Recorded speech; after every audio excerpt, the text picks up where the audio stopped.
Angliya parlamenti xalqarалық moda kiyim markalarini Sharqi Turkistonda majburiy emgakka selinayotgan Uyg'urlar targan paxtalarni ishlatishdan saqlanishga chaqirdi. Payshanba kuni Angliya parlamentida o'tkazilgan guvohlik berish yig'inida Adidas, Amazon, H&M, Gap guruhi, Zara, Nike va Puma qatorliq 10 dan ortiq donliq markadan Sharqi Turkiston rayonidan kelgan ta'minlash zanjirida zamonaviy qulluq xavfiga qanday taqobil turganligini tushuntirish talab qilindi. Angliya parlamenti korxona, energiya va sanoat siyosatlari komitetining sobiq raisi Nusrat G'ani xalqaroliq donliq markalarni o'zlari ishlab chiqargan mahsulotlarda yig'ilish lagerlaridan musulmonlar targan paxta bo'lmasligi kafolatli qilishga chaqirdi. Konservativ parlament a'zosi Nusrat G'ani angliyalik iste'molchilarning bilmasdan Uyg'urlar majburiy emgakdan foyda olgan shirkatlarni qo'llashining qo'rqinchli bir ish ekanligini aytdi.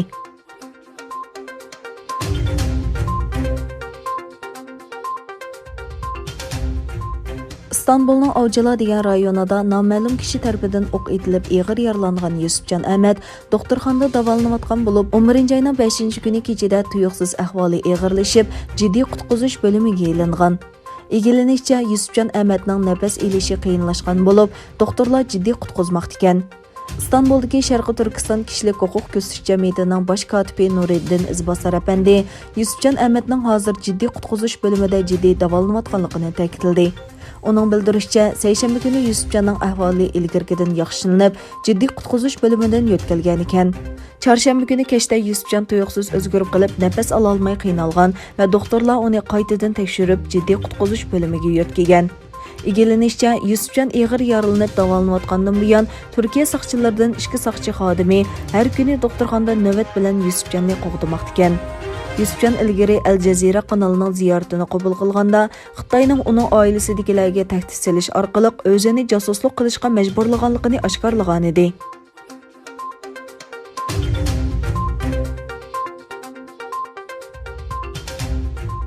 Dastlabda Xitoyning Lanzhou shahridagi bir dori zavodining aslahalaridan tarqalgan Barokilla bakteriyasining hozirgacha 6000 dan ortiq kishiga tarqalganligi aniqlandi. Xitoy davlat taratqullarining xabariga qaraganda, bu bakteriya Xitoyning g'arbiy shimolidagi Gansu o'lkasining markaziy Lanzhouda 55725 odam ustida ilib berilgan sinov natijasida 6620 odamda bayqalgan. 9-oyning 14-kuni e'lon qilingan bayonotda bakteriya bilan yuqumlanuvchilarning soni 3245 deb e'lon qilingan. Vaksina ishlab chiqarish jarayonida hor qo'yib berishning to'g'ri bo'lmasligi va uning shamol orqali atmosferaga tarqalishi bakteriyaning tarqalishini keltirib chiqargan sabablar ekan.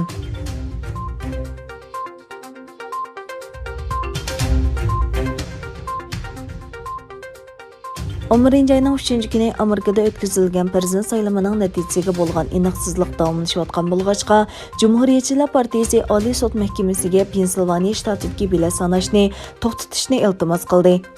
Amerika prezidenti va Cumhuriyetchilar partiyasining kandidati Donald Trump tunugungacha Pensilvaniyadagi bilet sonida oldida turayotgan bo'lib, ammo pochtadan avatilgan biletlarning ta'siri bilan demokratchi Joe Biden bugun atdigan oldiga o'tib ketgan. Cumhuriyetchilar partiyasi 11-oyning 3-kunidan keyin saylan markaziga yetib kelgan pochta biletlarini hisoblamaslik uchun Oliy sud mahkamasiga iltimos sungan bo'lib, shtat sud mahkamasining 6-noyabrgacha kelgan biletlar hisoblanadi degan qarorni inovatsiz deb e'lon qilinishini talab qilgan. Saylamdagi eng halqiliq shtatlarning biri bo'lgan Pensilvaniya shtatida 20 vakil bor bo'lib, %96% bilet sanalgan. Biden Trumpga qarshi taxminan 13 ming bilet bilan oldingi o'ringa o'tgan. Prezident saylamida g'alaba qilish uchun kandidatlarning biri cho'qim 270 vakilga yetish kerak. Navbatda Biden 253 vakilga, Trump 214 vakilga erishdi.